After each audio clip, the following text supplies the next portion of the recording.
The road to the NCAA tournament runs through High Point today as we have two Big South semifinal games for you. The first one is the High Point Panthers against the Liberty Flames. High Point seeded number 1, Liberty seeded number 4. I'm Kevin McMahon, joined by my partner Craig Bloom. And Craig, it should be a great game today. Very interesting. A great defense in Liberty. They lead the conference in cost turnovers. And High Point, a great offense. What are you looking for today, Craig? I'm looking for High Point to take the advantage at home. Hosting the conference is a big advantage for them. They're 7-0 in conference. They're also 7-0 at home this year, coming in at 13-3 as a total. High Point's been electric all year, all 13 of their wins back-to-back. Liberty coming into the game 6-12, 4-3 in conference. They've had a little bit of trouble, but it's nothing that they can't overcome. We're looking at a good matchup today, Kevin. Absolutely. And Craig, when you look at that, you look at these two teams, who are you looking for in particular today? Well, for Liberty, I'm looking at number 7, Carly White, the Big South Freshman of the Year. 25 goals, 18 assists, 39 ground balls, 25 caused turnovers. A huge force for the Liberty Flames offense. We'll have to look for some big things out of her today. And for High Point, number 35, Samantha Brown. What an explosive player. 48 goals on the season. With 18 assists and 14 ground balls, she is a huge offensive leader on the field, and we'll look for big numbers from her today as well. Thank you, Craig. Both teams are fired up and ready to go. It's tournament time. Coming up next, it's the number 1 seeded High Point Panthers and the number 4 seeded Liberty Flames right here in the Big South semifinals. We'll be right back. You're watching the Big South Network.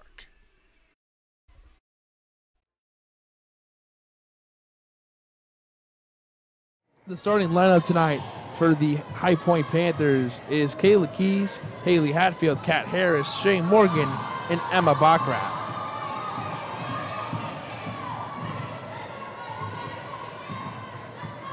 High Point still scoreless here. The score 2-0. Screen set for Keys. Keys trying to get it going here.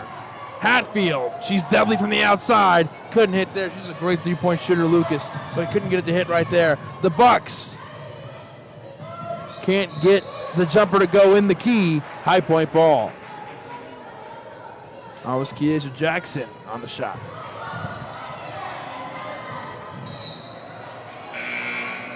And Lucas, you might have noticed something. The High Point Panthers are wearing yellow shoelaces. And the reason that is, it's for Lace Up for Pediatric Cancer. Go for the goal. So the High Point Panthers are wearing gold laces to lace up for pediatric cancer.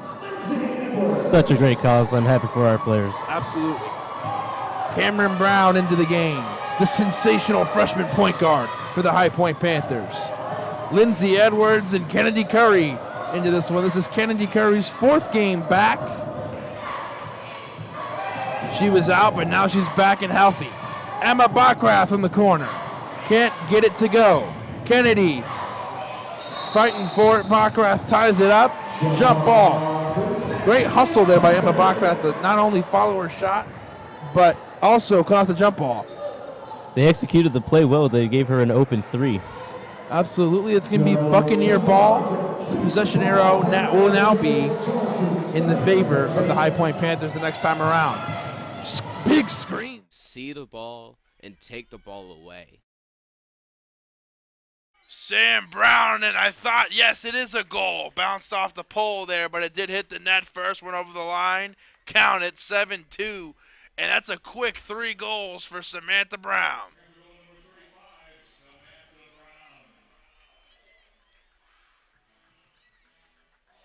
Almost halfway through the first half. Goal number 26 on the season, and goal number 3 on the day, a hat trick for Samantha Brown. Here's a replay for you. Take us through it, Patrick. Well, yeah, she puts it off the post, but I think it goes off the back leg of Beckler and just bounces in the goal. Just a lucky bounce for Samantha Brown.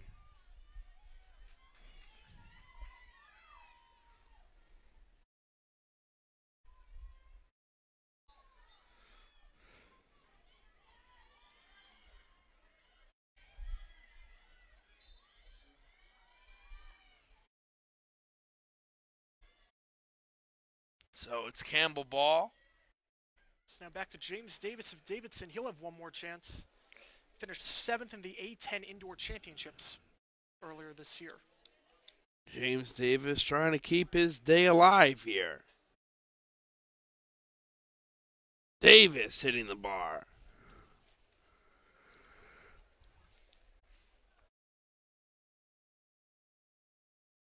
So no one able to clear 4.47 yet.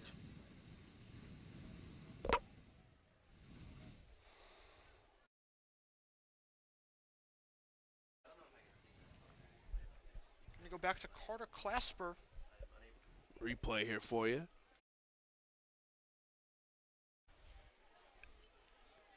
Carter Clasper. If he gets out here, both High Point affiliated players will be eliminated. Clasper getting over. Put this to the air for the High Point crowd. The first one to clear 4.47 today. And it looked like that was a bit wobbly at the start, but nice recovery at the end. And you mentioned it, Colin. We've seen a lot of people making adjustments during their run down. So what do you think that's about? Maybe just finding their rhythm.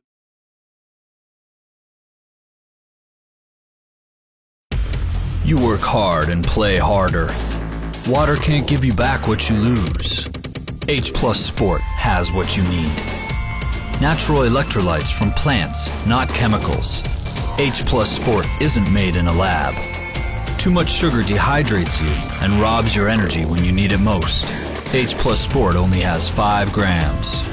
Everything you need, nothing you don't. H Plus Sport. Natural rehydration.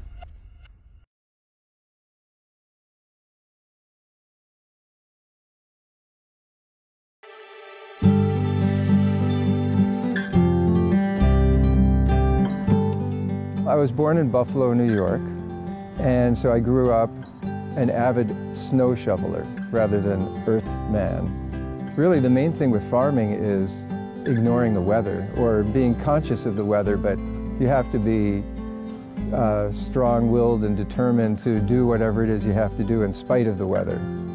Even though I was educated and went to college and could have pursued a more white-collar career, this is what I was drawn toward.